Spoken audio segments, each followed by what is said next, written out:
Welcome to my channel. Ito muli si Luis Allison. Ngayong buwan ng Oktubre ay UN Month. Ang tema ngayong taon ay International Year of Plant Health. So, shout out sa mga magigiting na guro ng RMCHS AP Department. Sila ang nakatalaga sa okasyong ito.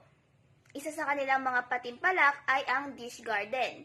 Layunin nito ay mapakita ang kahalagahan ng halaman lalo na ngayong panahon ng pandemya.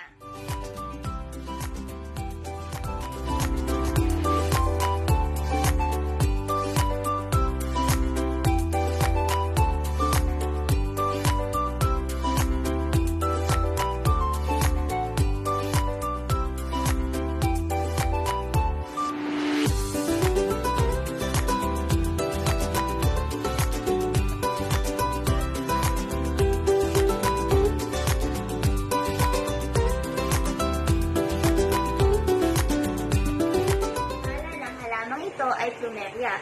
Pag tinignan natin ito ay napakalamig sa ating mata.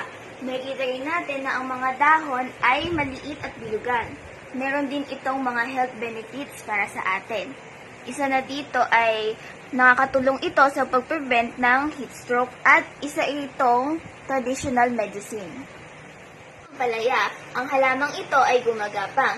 Makikita natin na ang kanyang dahon ay napakaganda, parang limang daliri. So, bukod sa nakakain ito, ay nagbibigay nito ng mga iba't ibang health benefits.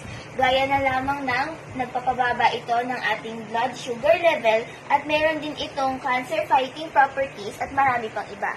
Ay ang kalamansi. So, makikita natin na ang kanyang dahon ay pabilog na patulis at kulay berde. Ganon din ang kanyang bunga. Pabilog at nakakain ito, nagiging sausawan at nagagawang juice.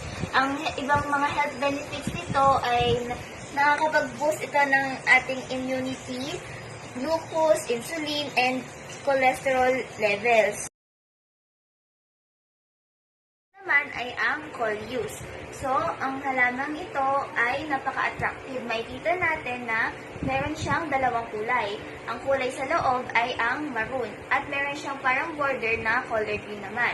So, meron din itong mga health benefits. Gaya na lamang ng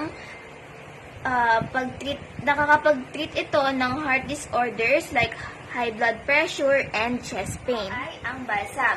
Napakaganda ng halamang ito dahil makita natin na ang kanyang bulaklak ay matingkad na pula. Ang kanyang mga dahon naman ay pahaba at patulis na kulay berde. So, bukod sa napakaganda nitong tingnan ay benefits. Gaya na lamang ng seeds at stems nito ay nagpo-promote ng blood circulation at nagbibigay relief from sore throats. Ito ay onion. Lagi natin ito nakikita sa kusina at ginagamit sa pagluluto. Meron din itong mga benefits, gaya ng benefits sa heart. Meron din itong mga cancer-fighting compounds.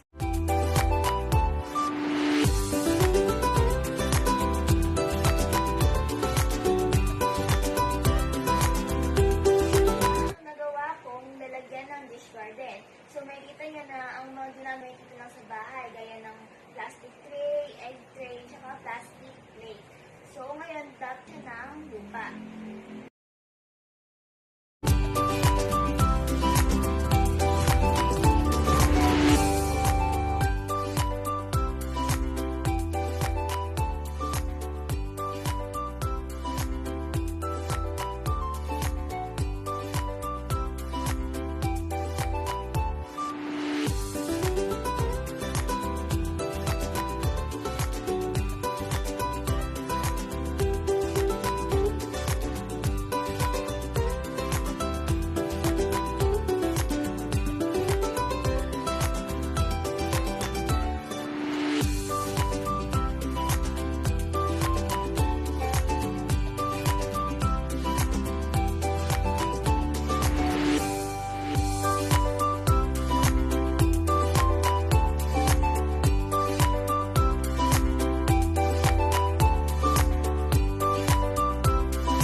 aking dish garden.